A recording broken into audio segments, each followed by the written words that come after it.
ससुरा बोलाई तो कोई पहचानत नइखे हो।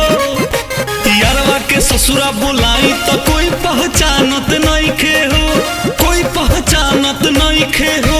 ए सखी यारवा बिना जियरवा हमर मानत नइखे हो।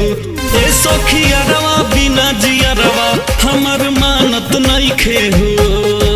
यारवा के ससुरा बोलाई तो कोई पहचानत नइखे हो।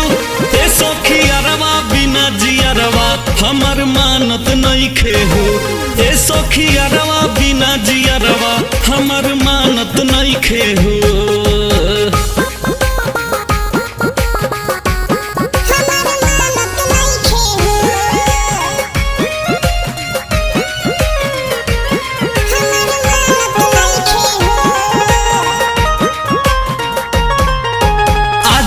कहबो घरे सखी सबके समनवा हो।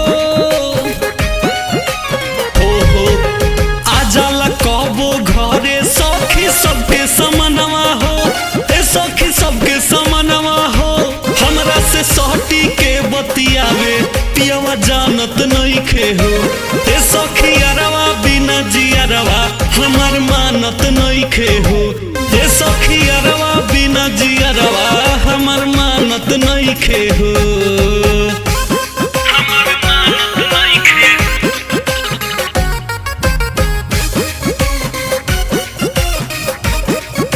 हमर मानत नइखे।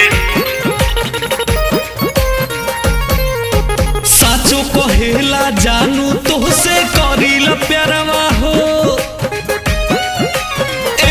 बुझलू साचो कहेला जानू तोहसे करीला प्यारवा हो, तोहसे करीला प्यारवा हो। शादी भइलो पे दूसरा के अमानत नइखे हो। ए सखी यारवा बिना जियरवा हमर मानत नइखे हो। ए सखी यारवा बिना जियरवा हमर मानत नइखे हो। यारवा के ससुरा बोलाई तो कोई पहचानत नइखे हो।